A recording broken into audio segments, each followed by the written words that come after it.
안녕하세요. 클라우디아입니다. 오늘은 윤혜령 작가의 작품 오래된 밥솥을 낭독해 드립니다. 낭독하기 전 이 책의 앞부분에 있는 작가의 말 중에서 한 단락을 먼저 읊어드리고 싶어요. 윤혜령 작가의 소설을 쓰는 이유랄까요? 저는 깊게 와닿은 부분이었는데요. 구독자분들께서도 윤혜령 작가의 작품을 이해하고 즐기는데 도움이 될 것 같습니다. 아름다움과는 거리가 먼 누추하고 헐겁고 버거운 삶의 잔해들을 모조리 쌓아 올려야 진실한 문장이 되는 것도 아니고, 누추함과는 거리가 먼 거짓없고 순수하고 빛나는 것들로 하여 아름다운 문장이 되는 것도 아니다. 삶이 날거 그대로 소설이 될 수 없듯 소설 또한 생의 비밀을 낱낱이 밝힐 수는 없는 노릇이다. 하지만 왜 아름다워야 하는지 규명하는 일은 소설이든 인생이든 마찬가지일 것이다. 아무것도 건져 올릴 수 없지만 그럼에도 불구하고 살아내야 하는 것이 삶이 아닌가? 그 불가해한 삶에 대해 답을 찾으려 할수록 답은 더 멀리 달아나 버린다. 그러나 지탄받아 마땅한 그 무엇도 추측이나 짐작과는 다른 진실을 품고 있다. 어찌할 수 없는 그 불가피함에 대한 진실을 드러내고 싶었다. 자, 그럼 낭독 들어갑니다. 오래된 밥솥. 엄마의 아침은 엄마가 밤새 골아대는 코골이만큼 숨차고 시끄럽다. 꺽꺽. 가쁘게 넘어가다 한순간 푸 하고 터져나오는 된숨. 엄마의 코골이는 상습적이지 않다. 간헐적이다. 그래서 엄마 자신은 절대 코를 골지 않는다고 우긴다. 요즘 들어 나는 그 코 고는 소리에 뒤척일 때가 많다. 엄마의 코골이가 늘 그렇지는 않지만 때론 참기 힘들 정도로 심할 때가 있다. 몹시 피곤하거나 걱정거리가 많은 날은 더 많이 곤다는 걸 알기 전 나는 한밤중 엄마의 방으로 뛰어들기도 했다. 보라고 얼마나 크게 코를 고는지. 꼭 녹음을 해서 들려줘야만 믿겠어. 성과를 부리려다 그만 한쪽으로 꺾인 고개를 살짝 돌려놓고 나올 때도 있다. 자고 있는 엄마의 얼굴은 평온하지 않다. 마치 고뇌하는 영국 배우의 얼굴처럼 일그러져 있고 낭패 앞에선 어찌할 수 없는 얼굴로 잠들어 있을 때도 있다. 잠든 엄마의 얼굴은 자신이 아닌 또 다른 누군가의 생을 연기하듯 슬프고 아프다. 마치 내가 엄마의 방으로 들어온 것을 아는 것처럼 잠깐 숨을 멈추었다 다시 몰아쉴 때면 도리어 내 쪽에서 놀라 뒷걸음질 친다. 끈질기고 집요하게 내 예민한 잠버릇을 방해하는 날에는 정말이지 그럴 땐 미칠 지경이다. 엄마의 하루가 고달프다 못해 괴롭기까지 한 날이라는 것을 알아챘으면 좋으련만. 나는 그런 엄마가 부담스러워 더 크게 투덜거리거나 아예 외면한다. 요즘 엄마의 방은 거실이다. 불면증에 시달리는 아빠를 배려한 잠자리라고 우리 모두는 그렇게 믿고 있다. 그러나 엄마가 거실로 나오게 된 이유를 말한 적은 없다.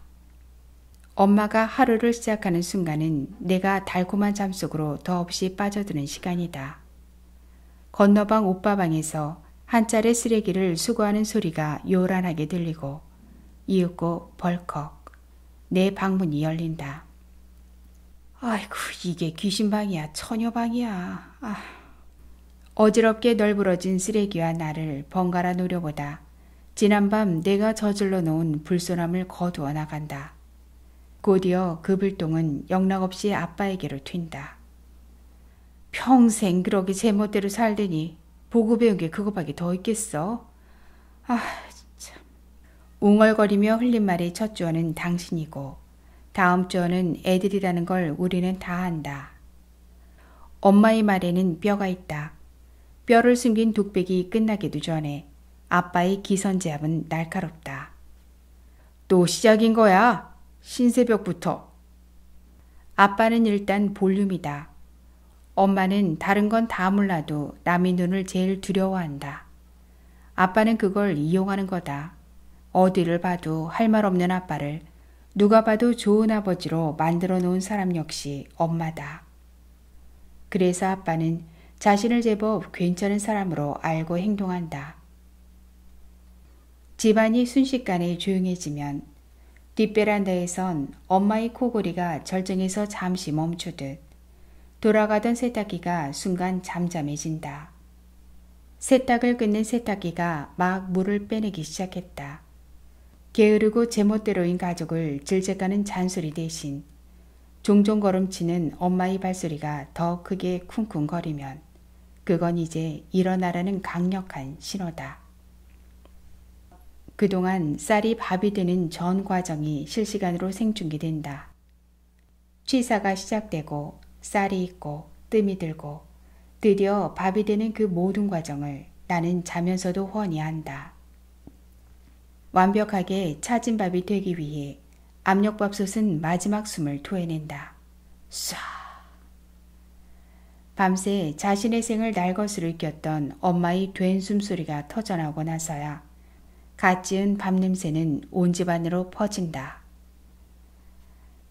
밥이 차지기 위해 갇혀있던 공기는 엄마의 가슴에 갇혀있는 공기와 닮았다. 엄마는 차진 밥을 짓기 위해 평생 가슴에 공기를 가두었다.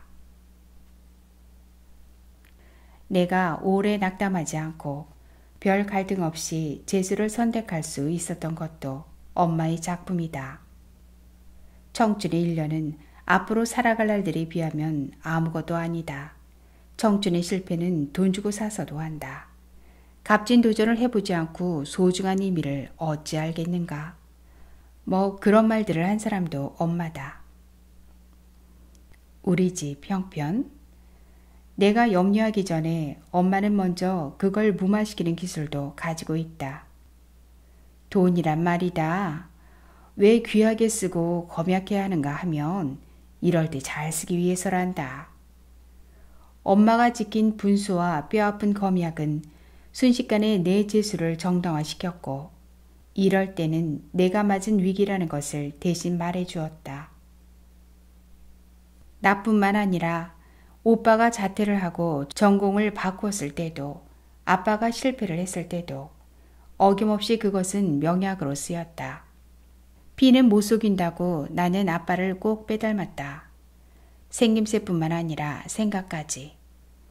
속속들이 억지이고 막무가내인 내가 때로 군더더기 없이 산뜻해지거나 날씬해졌다면 그것은 두말할 나위 없이 엄마의 가슴에 불어난 공기의 대가일 것이다. 압력밥솥으로 못하는 요리가 없다. 된밥, 진밥, 영양밥, 잡곡밥. 밥은 물론이거니와 떡, 죽, 찜, 탕, 전골, 장조림, 튀김에 이르기까지 온갖 일품 요리가 뚝딱 이솥 하나로 완성된다. 그뿐인가? 전기 압력밥솥은 보온과 예약에 이르기까지 친절하게 안내한다. 그것은 공기의 과학이며 공기의 철학이며 공기의 인문학이며 공기의 경제학이며 나아가 공기의 정치학이기도 하다. 밥의 종류가 왜 다양해야 하는지, 차진 밥이 인간의 미래를 어떻게 유혹하는지, 따스한 밥 한 그릇이 인간을 얼마나 따뜻하게 하는지, 또 얼마나 빠른 시간 안에 허기를 메울 수 있는지, 더운 밥 앞에 녹지 않을 마음이 있는지. 시체말로 만능 엔터테이너다. 엄마가 그렇다. 엄마의 가슴에 공기를 가둘수록 안 되는 일은 없다. 만약 누군가 밥상을 뒤엎는 몰상식할 행동을 했다면 그것은 염치 없는 자신을 견디지 못해 부리는 행패이지 밥이 문제가 아니다. 요즘 엄마는 곧 어디론가 떠날 사람처럼 틈만 나면 나에게 밥 짓는 법을 일러준다. 꿀맛 같은 밥을 지으려면 말이다. 화력 조절이 관건이야. 밥물이 끓을 때까지 센 불로 가열해야 하고 추가 돌아가면 불을 낮춰 뜸을 들이고 10분 정도 기다리다 불을 꺼야 해. 추에서 김이 완전히 빠진 후에 뚜껑을 열어 밥을 부면 전혀 눌지 않는 차진 밥이 된단다. 엄마가 하는 말이다. 매번 귓등으로 흘리지만 너도 이제 밥을 지을 때가 됐다는 말이다. 물과 불과 공기가 만들어내는 무시무시한 압력으로 지어내는 밥. 나는 그 압력밥솥이 만든, 아니 엄마가 만든 그 밥을 20년 동안 먹어치웠다. 20년. 그 이전부터 엄마의 가슴에 가두어온 공기를 생각해 본 적은 별로 없다. 우리는 모두 약속이나 한 듯 모른 채 한다. 그것이 깊은 늪이라도 되는 것처럼 혹 빠지기라도 할까봐 우리는 지레 도망친다. 어쩌면 중간에 공기가 빠진 설익은 밥을 씹는 것과 같은 것일지도 모르기 때문이다. 엄마는 남의 말을 전혀 듣지 않는 아빠와는 달리 남의 말을 잘 듣는다. 아빠는 자신의 판단만으로 모든 일을 처리하고 결정하지만 엄마는 다르다. 다른 사람의 말을 경청하고 참조한다. 몇십 년을 끓여온 된장찌개도 다른 방법이 있다면 조리법을 바꾼다. 그런데 요즘 들어 엄마는 가족들의 말을 건성건성 별로 귀담아 듣지 않을 뿐더러 대체로 믿지도 않는다. 그러나 남들이 하는 말이나 TV를 통해 들은 말들은 철석같이 신봉한다. 신봉하는 것이 자주 바뀌는 걸 보면 어떤 신념이나 목적이 있어서가 아닌 것 같다. 주로 심신과 관련된 정보인데 옳은 걸 믿는다기보다 믿는 걸 옳게 만들려는 게 엄마의 목표인 것 같다. 전에 없이 맛들이 싱거워지고 국물이 사라지고 거칠어지고 퍽퍽한 밥상이 최고의 밥상이라 우긴다. 어쩌면 곧 압력밥솥도 사라지는 것이 아닐지 모르겠다. 그동안 누누이 우리 집 음식이 너무 맵고 짜다고 양이 너무 많다고 모두 투덜거렸지만 반찬 투정이나 하는 양으로 깡그리 무시했던 엄마가 뒤늦게 밖에서 들은 말들을 무슨 복음인 양 되씹고 또 되씹는다. 그럴 때 우리는 듣는 신용조차 않는다. 독립적인 사람이 되기를 바라면서 또 자기 말을 잘 듣지 않는다고 괘씸해하는 엄마의 일관성 없고 중심 없는 주관에 우리는 가차없이 비난을 퍼붓는다. 아침은 밥 대신 건강 주스로 대신하자고 엄마가 제의했을 때 우리는 모두 일거에 반대했다. 우리에게 필요한 것은 더운 밥일 뿐이라고. 요즘 세상에 삼시세끼 밥솥에 불을 넣는 집이 어디 있느냐고 말했을 때도 우리는 모두 우리 집이라고 말했다. 전에 들은 적 있는 말을 또다시 끄집어내거나 혹 마음에 두었던 벼르고 벼른 말이라도 할라치면 우리는 싹둑 싹을 잘라버린다. 한 사람이 같은 말을 여러 번 반복한다는 것은 그만큼 힘들다는 말이라는 걸 모르지 않는다. 엄마 쪽에서 보면 공감은커녕 개무시를 당하는 꼴이 되고 우리는 천하의 못된 자식이 되는 것이다. 하지만 그렇게 냉정하게 거부하지 않고는 엄마의 부풀어 오른 공기를 감당할 수 없다. 오히려 무한해진 엄마는 새어나오려는 공기를 다시 밀어넣는다. 아무런 가책도 없이 우리는 매번 그와 같은 횡포를 저지른다. 무한정한 사랑을 담보로 함부로 할 수 있는 상대가 엄마인 것처럼 엄마의 가슴에 공기가 팽창하고 있다는 사실을 깡그리 잊어버린 채 말이다. 엄마는 대체로 공정하고 공평한 사람이다. 누구에게나 한결같이 대하려 하고 신뢰를 저버리지 않으려 애쓴다. 적어도 내가 느끼기로는 그렇다. 구태여 사람을 밀어내거나 애써 끌어들이지 않는다. 그 점은 좀 약은 느낌도 없지 않다. 일이나 사람에 엎어지지 않고 감정에 흔들려 섣부른 장담을 하지 않으려는 것도 그렇다. 엄마의 생색내지 않는 선의는 결정적일 때 책임을 피하기 딱 좋은 연마된 기술처럼 고단수만이 할 수 있는 처사가 분명하다. 그에 비해 아빠는 내놓을 건 다 내놓고도 원성을 사기 딱 좋은 형이다. 결정적인 한마디가 팔을 흩어놓는다. 아빠의 사랑이 아무리 크다고 해도 지나친 응징에는 맞대응하거나 반항하고 싶어진다. 말이 없는 아빠는 참다 못해 매를 들 수밖에 없다는 것이다. 하지만 엄마는 갈등 해결의 최후가 체벌이 아니라 설득이라는 데는 변함이 없는 것 같다. 언제라도 안아줄 품을 우리는 만만하게 대하는 거다. 엄마에겐 특별한 아군도 없지만 그렇다고 적을 만들지도 않는다. 적이 없어서이겠는가. 갈등을 최소화하자는 전략이 아니었을까 싶다.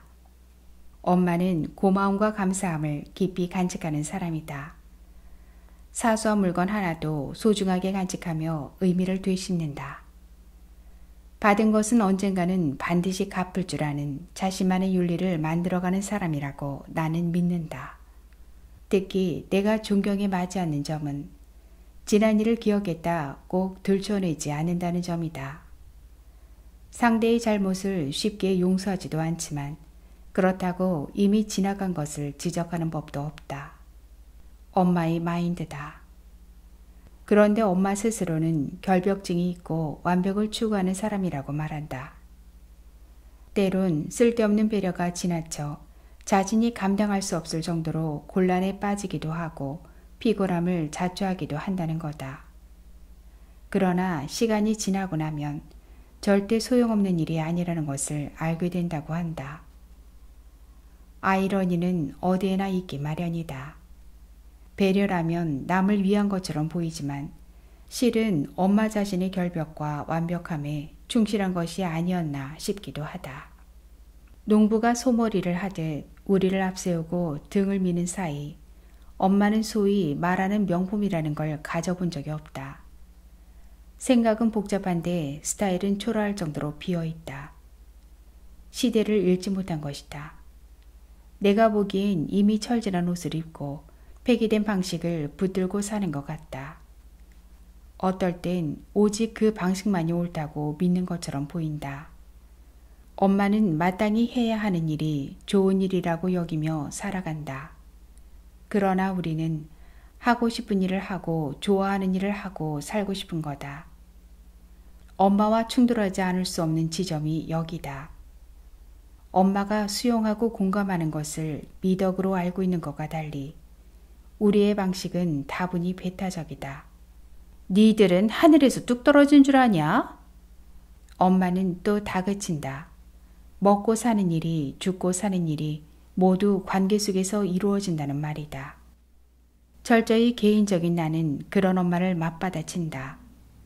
엄마는 아직도 시대를 잘못 알고 있다고. 아, 참.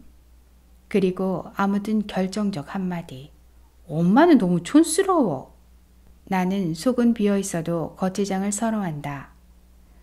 대학 수시 시험을 보러 갈 때도 인터넷에서 옷부터 샀다. 친구들은 누렇게 뜬 얼굴로 노심초사 긴장의 끈을 늦추지 않는 판에 나는 깔롱을 부리느라 바빴다. 팬티 위에 덧입은 속바지가 다 보이도록 짧은 치마를 입고 수천 년을 견딘 신전의 기둥만큼 튼실해진 다리를 드러내고 집을 나섰다. 그때 엄마는 이미 낙방을 예견했는지도 모른다. 낙방하고 맞은 졸업식은 면목도 없거니와 기분도 나지 않았다. 무엇보다 엄마의 축하가 더 부담스러웠다. 엄마가 졸업식에 오지 않기를 바랐던 것은 사실이다. 내 실패보다 더 부끄럽게 직면해야 할 엄마의 모습. 아무리 내가 싸가지가 없어도 엄마가 신은 구두나 엄마가 들고 온 가방 때문에 부끄러웠던 것은 아니다. 엄마의 시간과 엄마의 에너지를 다 뺐고 내가 바친 것은 입시에 실패한 학부모라는 것. 졸업식장에서 엄마는 자신의 실패처럼 미안함을 조용히 참으며 마음껏 졸업을 축하했고 나는 내 실패보다 엄마를 활짝 웃게 만들지 못한 죄책감으로 부끄럽고 아팠다. 졸업식장에서 엄마는 자신의 실패처럼 미안함을 조용히 참으며 마음껏 졸업을 축하했고 나는 내 실패보다 엄마를 활짝 웃게 만들지 못한 죄책감으로 부끄럽고 아팠다. 그래서 더 차갑고 불순하게 굴었다.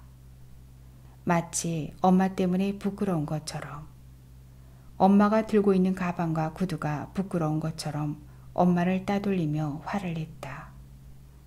만약 엄마가 저 가방을 들고 저 오래된 구두를 신고 이혼법정에 들어선다면 사람들은 엄마의 결혼 생활보다 훨씬 더 엄마를 불행하게 볼 것이다.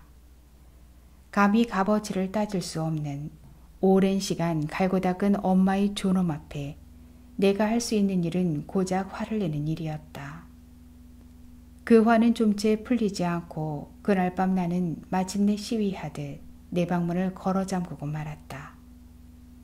오빠는 엄마의 구두나 가방 따위로 나처럼 엄마를 무시하지 않는다. 오빠가 엄마의 심정을 좀 더 헤아려서가 아니다. 오빠는 엄마가 어떤 구두를 신고 어떤 가방을 들고 있는지조차 모른다. 그가 아는 것은 오직 여친의 기호다. 그의 마음은 온통 그쪽으로 향해 있다. 그녀가 얼마나 크게 웃는가, 그녀가 얼마나 서글프게 우는가, 또 그녀가 얼마나 반짝이며 무엇을 원하는가. 그녀의 감정이 어떻게 표현되는가에 따라 오빠의 향방이 결정된다. 오빠에게 엄마의 웃음과 눈물과 한숨은 과거형일 뿐이다. 그의 영혼과 시간은 오직 그녀의 손에 달려있다. 오빠가 내 졸업식에 오지 않은 것은 그날이 여친의 생일날이었기 때문이다. 나도 뭐 별로 상관하지 않는다. 내 휴대폰으로 짧은 축하와 쿠폰을 보낸 이상 더 바랄 게 없다. 우리 가족이 양은 냄비로 지은 설익은 밥처럼 부설부설 따로 노는 것은 그리 생소한 일이 아니다. 오히려 결속하자고 들면 그것이 더 어색한 일일 게다. 일방통행. 규칙만 지킨다면 매우 효율적이다. 번잡지 않고 사고날 위험도 적다. 그런 오빠는 지난날 엄마의 가장 뜨거운 존재였다. 첫 아이였고 엄마에겐 지금껏 경험하지 못한 세상이었으니까. 그만큼 두려웠고 그만큼 기대했고 믿었던. 말하자면 엄마 자신이 만든 세상의 첫 신이었던 셈이다. 있는 힘을 다해 바친 뜨거운 밥상이었다. 그래서 엄마와 오빠는 많이 닮아있다. 엄마가 입을 크게 벌리고 활짝 웃는다면 오빠는 소리를 지르며 목젖이 훤히 들여다보이도록 웃는다. 엄마가 뜨겁게 눈물을 흘렸다면 오빠는 복받치는 감정을 주체하지 못해 엉엉 소리내어 눈물을 쏟는다. 첫사랑과 이별했을 때다. 우리는 무슨 큰 물이 진 줄 알았다. 가관이었다. 그리고 휴학을 하고 세상을 떠돌았다. 그때 비로소 엄마의 가슴에 큰 물이 졌다. 오빠가 돌아왔을 때 우리 집은 세계대전이 종식된 듯 평화의 시대를 맞았다. 졸업식장에 잠깐 얼굴을 내밀고는 벌써 주차장 차속에 앉아 있었을 아빠는 아싸리 쌈박하다. 아빠의 아이러니는 늘 이렇다. 자신의 소심함과 무능함을 침묵과 볼륨으로 해결한다. 엄마가 조목조목 일의 앞뒤를 밝힐라 치면 단칼로 자른다. 침묵이 얼마나 무서운가 하면 배째라식과 맞먹는다는 거다. 말하지 않겠다는 것은 때론 할 말이 없다는 것을 반증하기도 한다. 그래서 아빠는 일단 볼륨이다. 스스로 강한 척 내질러 놓고 본다. 나지막한 엄마의 저력을 선제 공격하거나 기선제압하는 방법을 택한 것이다. 엄마가 실패와 축하를 구분할 수 있는 데 비해 아빠는 낙심함을 감추고 흔쾌히 축하할 인물이 아니다. 실패를 정면 대결할 힘이 없으므로 쿨하게 피하는 거다. 남자답다고? 비겁한 거다. 이게 딸이 아빠에게 보낼 찬사가 아닌 줄 안다. 공공연히 쉬쉬하는 전곡을 찔러보는 거다. 시대를 못 읽기는 아빠도 마찬가지다. 아빠는 안과 밖을 확실히 구분한다. 그렇다고 완벽하게 밖에 충실한 것 같지도 않다. 한번 크게 쓰러지고는 그 고통이 온전히 엄마에게 전가되었다는 것만 봐도 그렇다. 표현은 강하고 쿨하다 못해 다소 독하기까지 한데 배포나 의지는 그에 미치지 못하는 것 같다. 실제로 행동에 비해 말수가 적으므로 신중해 보이기도 하지만 정확히 말하면 가시돋친 준열함이다. 자신에게 엄격하기보다 타인에게 엄격함을 요구하는 것이다. 나는 그런 아빠를 쏙 빼닮았다. 거두절미하고 자르는 내 표현 방식에 비해 모든 게 허술하고 허실하다. 엄마의 유전인자를 더 많이 물려받았다면 자신에게 엄격하고 지루하지만 신중할 수는 있었을 텐데, 적어도 수시 시험을 치르던 날, 첫 출사표를 던지는 날의 자세는 좀 더 단정했을 것이다. 쿨한 아빠는 지금까지 줄곧 화를 자초했는지도 모른다. 노구 공주가 죽자 공민왕은 슬픔에 빠진 나머지 다른 부인들에게 호위부사들과 동침하게 했다. 그것이 화를 자초하고 말았다. 물론 노구 공주는 엄마가 아니다. 비유가 너무 치욕적이고 극단적일 수도 있지만 그만큼 엄마의 인생에 외로움과 괴로움을 주었던 사람이 아빠임은 분명하다. 아빠는 엄마에게 연인도 친구도 남편도 아닌 강력한 주인이 되고 싶었던 걸까? 엄마의 생일은 물론 어떤 기념일을 기억했다는 말을 한 번도 들은 적이 없다. 마음이 동하지 않는 일은 죽어도 하지 않는다. 아빠에게 싫은 건 싫은 거다. 왜 그걸 기억해야 하는지조차 모르는 건지 알려고 하지 않는 건지는 나도 모르겠다. 그러나 자신이 옳다고 생각하는 것은 끝까지 고수하는 사람이 아빠다. 엄마는 아빠의 사전에는 의논이나 타협, 설명과 같은 단어는 없다고 했다. 한마디로 독주라는 말이다. 불통의 아이콘이라고 해야겠지. 그러나 할아버지는 아빠를 정확하고 확실하고 담백한 사람이라고 믿었다. 남에게 폐를 끼치지도 신세를 지지도 않으니 사람들은 아빠를 주관이 뚜렷한 사람으로 신뢰하는 것 같다. 내가 아무리 아빠 편을 들고 싶어도 엄마의 외로움을 대신할 말은 아무것도 없다. 모르는 사람들은 엄마가 화초처럼 남편의 손길에 보호받았을 거라고 믿는데 어림없는 말이다. 그건 엄마의 완벽한 연기다. 우리가 먹은 차진밥의 대부분은 엄마의 괴로움과 외로움의 압력으로 지어낸 밥이라는 사실. 그것을 우리는 단지 모르는 척할 뿐이다. 엄마는 내가 이 사실을 알까봐 지금도 전전긍긍 연기를 한다. 연기가 아무리 리얼해도 연기는 연기일 뿐이다. 그게 엄마이고 그런 사실조차 염두에 두지 않는 사람이 아빠다. 이런 사실을 알고 있으면서도 나는 겉으로 아빠의 둘도 없는 딸이다. 아빠는 단순하고 나 또한 복잡한 걸 가장 싫어한다. 아빠의 의사는 나를 통해 가족들에게 전달될 때가 많다. 아빠는 흔히 남들이 말하는 딸바보다. 그런데 나는 나도 모르는 사이 맡게 된 배여 아빠 바보다. 나와 오빠와 아빠는 공범자다.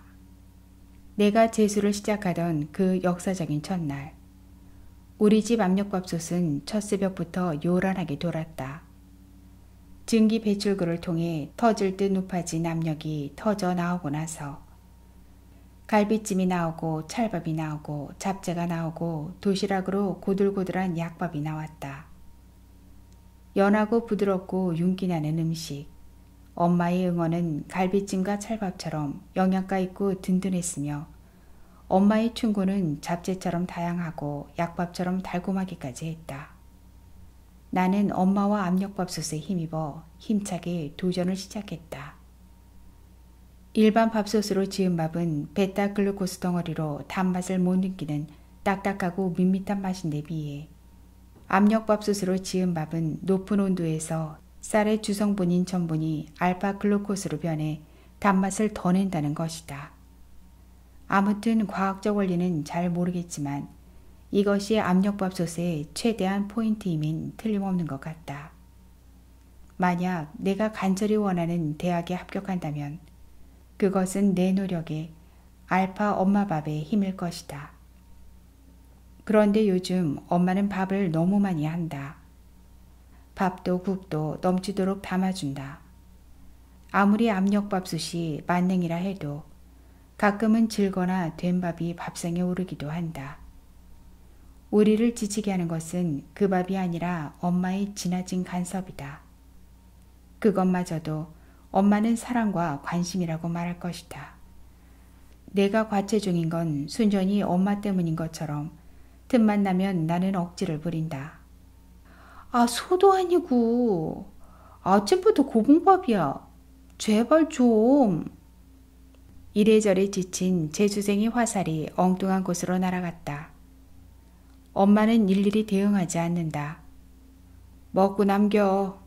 그렇게 무심하게 응수했지만 엄마의 뜻은 많이 먹고 더 힘내라는 것이다. 그 강력하고 선명한 메시지는 내게 그대로 전달되지 않고 자주 엉뚱한 곳으로 튕겨나갔다. 곰곰 생각해보니 요즘 엄마의 문제는 국가밥이 아니었던 것 같기도 하다. 불안이 아니었던가 싶다. 곧 허물어질 것 같은 불안, 모든 걸 잃어버릴 것 같은 불안, 영영 회복될 것 같지 않은 불안, 또다시 떨어지고 말 것 같은 불안. 그 불안들이 질거나 되거나 혹은 고봉밥처럼 커져갔을지도 모른다. 엄마의 불안이 커질수록 엄마의 가슴속 공기도 부풀어 올랐을 것이다. 엄마는 북한도 무서워한다는 중이 사춘기가 아니라 그보다 더 무서운 갱년기가 아니던가. 대학 새내기로 한껏 들떠있는 친구들과 달리 내가 재수생의 비애를 온몸으로 느끼고 있을 무렵 엄마의 갱년기는 소리 소문 없이 엄마를 허물어뜨리고 있었다. 갑자기 늙고 무기력해진 엄마를 보며 알아챘어야 했다. 자주 질고 된 밥이 밥상에 오르고 해가 중천에 뜨도록 우리를 기다리며 식어버리던 밥상과 함께 엄마의 한숨이 잦아질 때 우리는 만사가 귀찮아지고 있는 엄마를 눈치챘어야 했다. 엄마가 모든 걸 포기하고 싶다고 말했을 때 그 말은 모든 걸 포기하고 싶지 않다는 말이라는 것을 알아들어야 했다. 아, 살고 싶지 않아. 사는 게 왜 이리도 재미가 없지? 그렇게 내쉬던 한숨은 제대로 살고 싶다는 말이라는 것을, 엄마가 내뱉던 그 푸념은 재미고 싶다는 마음의 소리라는 것을 왜 몰랐을까? 앞뒤가 꽉 막힌 벽처럼 우리는 제각각 매 순간 엄마를 냉정하게 따돌리며 실망시키기에 바빴다. 어느 날 거실을 닦던 엄마가 들고 있던 걸레를 사정없이 던져버렸다. 다 집어치우고 싶은 표정이었다. 그때 우리는 어느 것도 집어치우고 싶지 않다는 역설의 말을 알아들어야 했다. 엄마의 충동을 모른 채 하면서 우리의 안녕을 도모하는 것이야말로 얼마나 위험한 짓이었던가. 고무 패킹이 헐거워진 밥솥에서 취사 중에도 자꾸만 증기가 빠져나가는 소리를 내는 것처럼. 내가 태어났을 때 엄마가 한 첫 말은 아, 이제 나는 죽을 자유도 없구나 였다. 이모가 전했다. 당신의 딸이 또 딸을 낳을 때까지 지켜주고 싶다는 거였으리라. 이미 오래전 탯줄을 갈라놓았으나 심리적 탯줄을 끊을 수 없는 엄마와는 달리 나는 끊임없이 엄마를 끊어냈다. 끊임없이 도움을 받으면서 끊임없이 밀어내고 거부했다. 나에게 일어나는 문제들이 마치 엄마 때문인 것처럼 엄마를 몰아세웠다. 간섭하지 말라, 기다리지 말라, 알려고 하지 말라, 제발 좀 캐묻지 말라. 급기야는 가만히 쳐다보지 말라고 설득하고 타이르고 기다리는 엄마를 향해 나는 소리쳤다. 그냥 좀 냅둬. 사랑을 구속으로 치부하는 딸을 바라보던 어이없는 엄마의 눈빛. 엄마는 나를 자신의 인생이라 여겼고 나는 강요하고 지시하는 것으로 받아들였다. 나이에 비해 급속도로 나빠진 엄마의 시력은 그런 딸년이 보기 싫어서였는지도 모른다. 밭대 돌려주지 않겠다는 이기심. 그건 나뿐만이 아니었다. 오빠와 아빠도 별다르지 않았다. 아빠가 또 여행을 떠났다. 사업상이라고 했지만 내 눈에도 일탈이었다. 골프 가방과 선글라스와 모자와 옷과 구두가 깔맞춤으로 패셔니스타를 방불케 했다. 너무도 당당하게 아빠가 현관문을 나서고 난 뒤 엄마를 보았다. 오빠가 입던 티에 내가 입었던 바지 차림의 엄마. 늘어지고 색바랜 다 큰 자식들의 헌옷을 입은 엄마는 의외로 패션 테러리스트처럼 떳떳했다. 근데 하필 그날 보지 말아야 할 것을 볼 게 뭔가 말이다. 어느 날 내가 재수생이 되고 말았듯 삶이 두처에는 예측 불가능한 것들이 항시 잠복해 있었다. 모처럼 집에 있는 오빠를 위해 압력밥솥에서는 갈비탕이 끓고 우리는 여행 대신 받은 보상처럼 먹게 될 한우 갈비탕을 기다리고 있었다. 구수한 냄새가 퍼지고 있을 때쯤 압력쥐에서 이상하리만큼 큰 소리가 났다. 순식간에 국물이 사방으로 솟구쳤다. 마치 거대한 분수처럼 걷잡을 수 없이. 놀란 엄마가 허둥지둥 불을 껐지만 분수는 좀 채 멈추지 않았다. 국물을 다 토해버린 갈비탕은 다시 물을 붓고 끓였지만 온 집안을 난장판으로 만든 미끌미끌한 국물을 닦아내느라 엄마는 땀을 뻘뻘 흘렸다. 에이, 낭패로구나. 엄마가 그 말을 토해낼 때 비로소 나는 그것이 낭패라는 것을 알았다. 갈비탕은 압력밥솥의 매뉴얼에 없는 음식이었고 취사용량을 초과했던 것이다. 엄마는 더 많이 먹이고 싶어 하고 우리는 그것에 질려 더 멀리 달아났다. 엄마의 노고에도 불구하고 오빠는 갈비탕을 먹지 않았다. 약속이 생겼고 급하게 외출을 했다.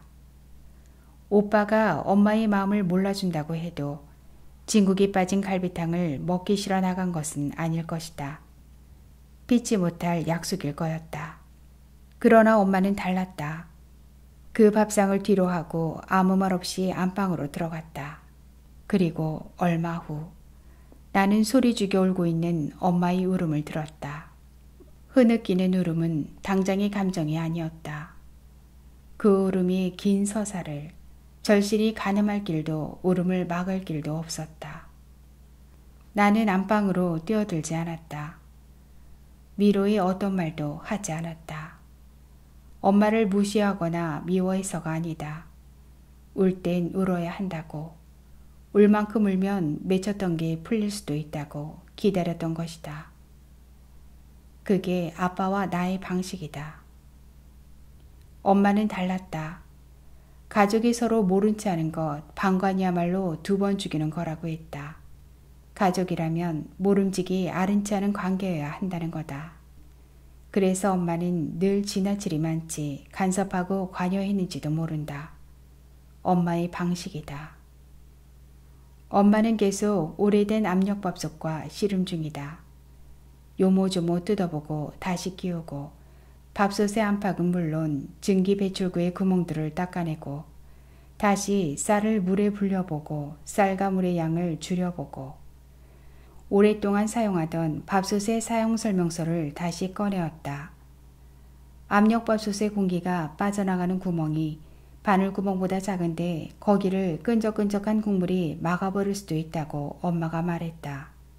그러나 한번 빠지기 시작한 공기는 시도 때도 없이 피식피식 빠져나갔고 결국 모래알 같은 푸석한 밥이 밥상에 올라왔다. 아빠가 돌아왔다. 검게 그을린 피부가 한결 건강해 보였다. 전에 없이 부풀어 오른 가방을 들고 들어왔다. 미안한 듯 슬쩍 엄마 쪽을 한번 보고는 짐을 부렸다. 많이 미안하면 말 못하는 거라는 걸 나는 알고 있었다. 아빠는 다른 사람들에게 신뢰를 저버리지 않기 위해 엄마의 신뢰를 저버렸다. 옷과 양말과 수건과 약과 칼과 베개와 공과 음료수와 티켓 등등이 줄줄이 쏟아지고 그리고 그뿐이었다. 참, 나에게 똥이 나오지 않는 볼펜과 열대 건과일을 건네긴 했다. 새로 사온 약과 칼과 베개는 출처도 수진인도 없는 우편물처럼 오랫동안 거실 구석에 방치되어 있었다. 엄마의 말대로 아빠는 그 물건들에 대한 어떠한 설명도 없었다. 더 무서운 건 엄마가 일체 아른 체를 하지 않는다는 거다. 이건 뭐냐, 어디에 쓰느냐, 누구 건가? 내 선물은 없는가? 따위의 일체의 말이 없었다. 나는 이제 엄마가 달관한 사람이 되었을 수도 있다고 생각했다. 아빠는 마음에 있는 것은 결코 말로 표현하는 것이 아니라고. 그러니까 말로 표현되는 것은 좀 더 가벼운 것이라 치부했을 수도 있다. 그보다 아빠에겐 말로 설득하는 것이야말로 어려운 일이었는지도 모른다. 근데 그 방식이 엄마에겐 때론 화자도 없고 기표나 기이의 관계를 파괴한 뉴웨이브 시인들의 시처럼 소통되지 않을 뿐이었다. 누구나 다른 방식을 인정하긴 어려운 모양이다. 이런 모순과 부조화를 견디며 어떻게 부부로 살아가는지 두 사람의 거리가 때때로 나에겐 의문투성이었다. 일방적인 남편과 부딪히기만 했을 뿐 받아들여지지 않는다는 것을 알아버린 아내. 성격과 취향은 물론 가치관이 다른 두 사람에게 끈끈함과 단순한 결속을 기대하는 건 무리인 것 같았다. 만약 생사고락을 함께하지 않았다면 가장 나쁜 방식이긴 하지만 전우애와 같은 것도 없지 않을까 의심해 보았다. 어쨌든 일방적으로 희생을 강요할 자격은 아무에게도 없지 않은가. 그런데 참 이상한 건 엄마 아빠의 사랑이 미화될 수도 없지만 쉽게 허물어질 것 같지도 않았다. 두 사람이 비극적이고 불가피한 이별을 경험한 것도 아니고 무엇보다 오랜 친구였다는 사실 때문에 말이다. 아빠에게 최후의 변론이 허락된다면 이렇게 말하지 않을까? 내가 뭘 그리 잘못했는가? 그 말은 곧 치명적 사실의 가해자가 아니라는 주장일 터이다. 내가 아는 것은 거기까지다. 엄마의 공기 속에 부풀어 있는 낱낱이 분자는 알 수 없는 노릇이다. 사람들은 흔히 재수를 필수라고 말하는데 그거야말로 피해야 할 필수 항목이다. 20살의 혼란은 세상의 아름다운 시는 단 한 편도 없는 것으로 만들었다. 시적 언어들은 문장 보호 하나, 조사 하나, 띄어쓰기 하나도 음악이 될 수 있는 것인데 이제 그것들은 시어의 의미를 새기고 시의 상황과 화자의 정서와 태도를 살피고 주제를 가늠하고 시에 쓰인 표현법을 알아내는 지문에 불과했다. 그러니까 결국 무엇을 은유하는가, 함축적 의미는 뭔가가 문제였으며 시적 화자의 심상을 요약하는 데 그쳤을 뿐이다. 여름에 들면서 심리적 부담은 최고조에 달했다. 좌절과 회의와 유혹이 번갈아가며 애써 다잡아 놓은 의지를 무너뜨렸다. 병든 닭같이 시들해진 나는 낮과 밤을 거꾸로 기면과 불면의 상태에서 벗어나지 못했다. 처음 재수를 시작할 때의 다짐과 분발심은 새는 증기처럼 비식비식 빠져나가고 근근히 유지해오던 모의고사 성적은 곤두박질 쳤다. 자존감은 바닥으로 떨어지고 스스로의 능력에도 확신이 없어졌다. 좌절감과 죄책감으로 나는 더욱 엄마를 신경질적으로 대했다. 그 여름 낮잠을 자던 엄마가 벌떡 일어나 앉았다. 엄마의 코골이는 이제 낮잠까지 침범해버렸다. 더 이상 우리에게 기대도 그리고 제어도 할 수 없게 된 것처럼. 자신의 코골이에 놀라 일어난 엄마는 큰 물이 지나간 들녘을 내다보듯 한참을 그 자리에 앉아 있었다. 아마도 그 후부터였던가? 엄마는 뒤돌아보는 일 따윈 하지 않았다. 그것은 대대로 내려오던 분청사기 병이 아니면 재주를 담지 않았던 우리 집의 가래가 스테인리스 주전자로 바뀐 것처럼 변하지 않는 본질이 있다고 믿었던 자신의 믿음을 깨어버리는 것과 같은 것이었다. 내가 말이다. 그때 용기를 냈어야 했는데 처음부터 아니다 싶은 건 시간이 지나도 아니었어. 일찌감치 백기를 들 걸 그랬나 봐.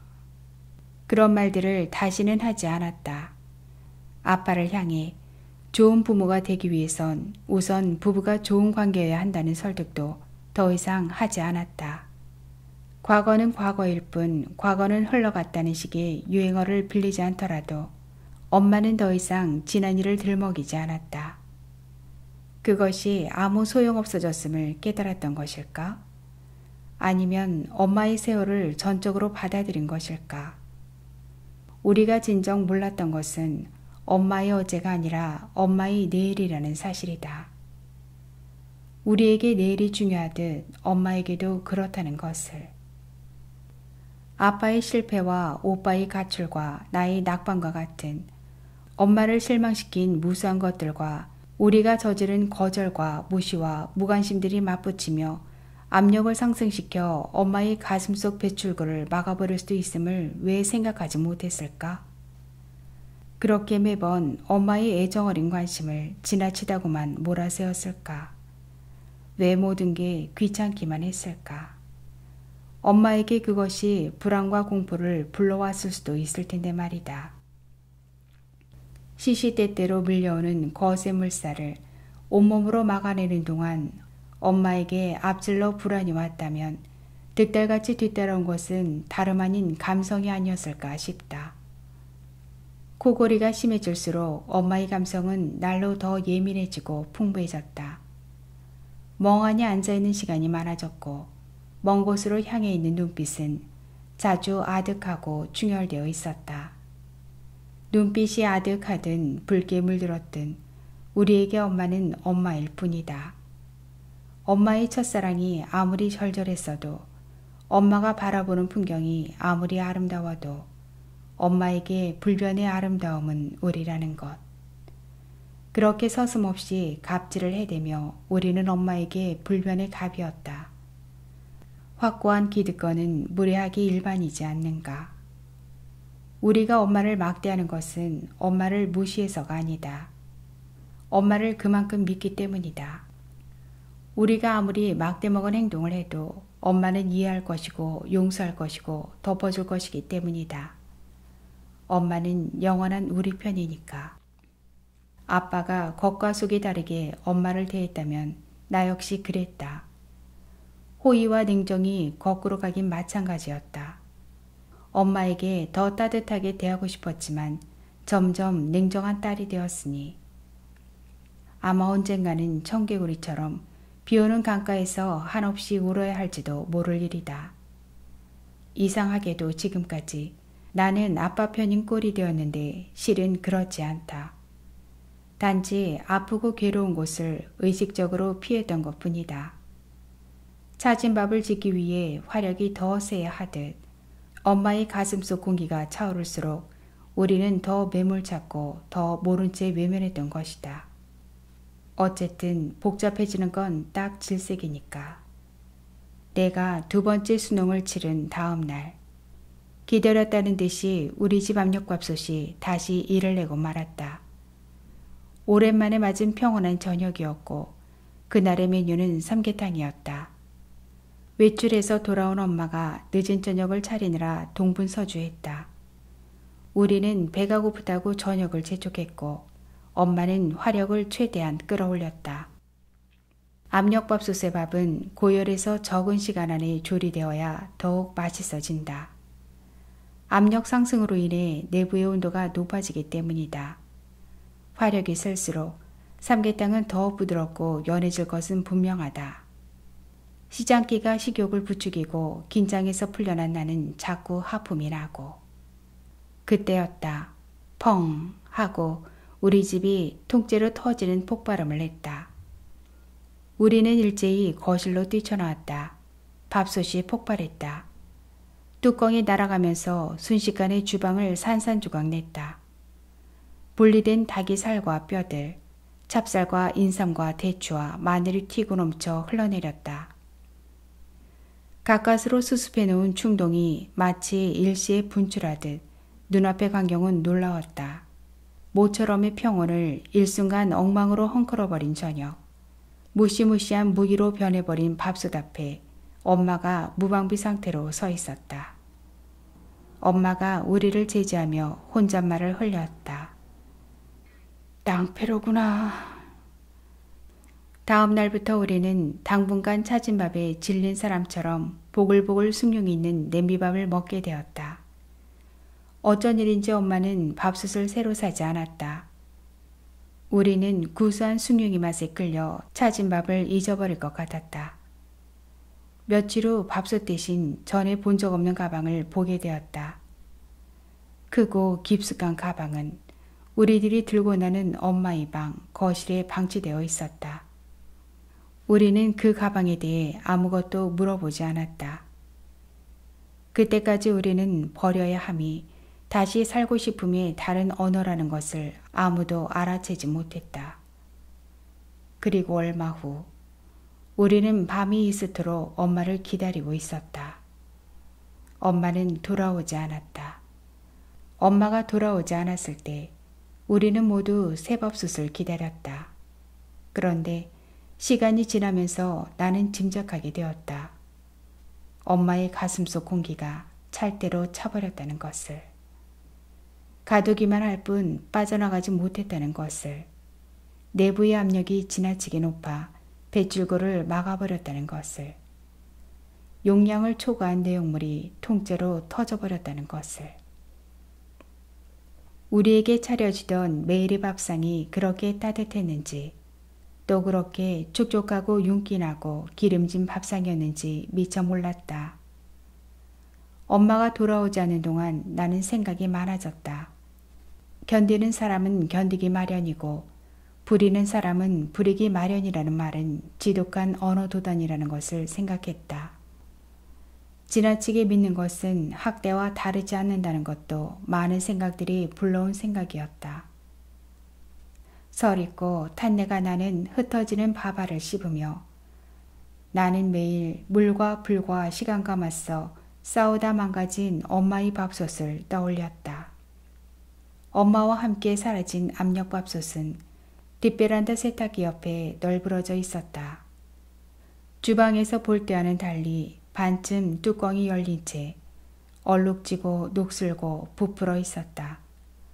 누가 봐도 고치기보단 새로 구입하는 편이 나을 것처럼 보였다. 압력밥솥을 발견한 아빠는 밥솥의 행방이 엄마의 행방인 것처럼 착각하는 듯했다. 어른들은 무엇에서든 의미를 찾기 좋아한다. 쓸데없이 유치하는 버릇이 있다. 훤히 보이는 것도 말이다. 엄마는 집으로 돌아오지 않는 게 아니라 떠났다는 것. 만능 압력밥솥의 밥맛을 믿었던 것처럼 우리는 엄마를 만년 고장나지 않는 밥솥으로 여겼는지도 모른다. 이제 엄마는 첫사랑을 찾아 새로운 생을 시작할 수도 있고 보란듯이 우리를 따돌리고 깔끔하게 잊을 수도 있다. 그런데 이상한 것은 우리를 그렇게 끔찍이 여기던 엄마의 사랑도 압력밥솥처럼 믿을 건 못 된다는 거다. 엄마가 진정으로 우리를 사랑했다면 우리는 어떤 경우에도 긍정적으로 변해야 하지 않는가. 엄마가 떠난 후 아빠는 왜 혼자서는 아무것도 할 수 없게 된 걸까? 왜 다시 일상으로 복귀하지 못하는 걸까? 더 분명한 것은 엄마가 가족을 위해 자신을 버렸건 자신을 지키기 위해 또 다른 결정을 했건 엄마는 엄마 혼자서 선택한 것이 아니라는 점이다. 선택할 수밖에 없는 것은 다시 말해 포기할 수밖에 없는 것이 아니던가. 그럴 수밖에 없는 불가피한 선택이었다면 그 선택의 주체는 엄마가 아니라는 것. 그런 생각이 내 안의 좁고 긴 통로를 뚫고 빠져나갔다. 엄마가 없는 집은 제목을 붙이지 않은 추상화를 마주하듯 의미를 찾기 힘들 뿐이다. 여기저기 얼룩지고 녹슬고 부풀어 오른 것들이 번지고 녹으며 얽혔다. 곧 큰 비가 쏟아질 듯 적막한 엄마의 방에는 표정을 드러내지 않는 침묵의 말들만이 떠돌았다. 냄새라고 할까? 향기라고 할까?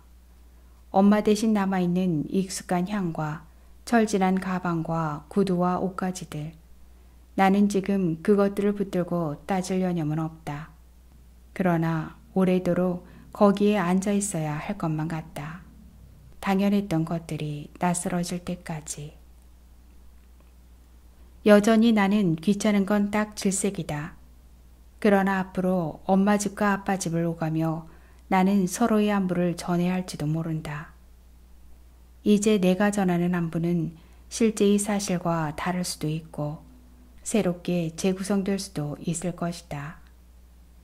드러난 것들과 드러나지 않는 것들을 알아듣는 동안 칙칙거리며 압력밥솥에선 김이 새는 소리가 들리고 쿵쿵쿵 우리를 깨우던 엄마의 아침 발걸음 소리가 더 세게 들릴지도 모른다.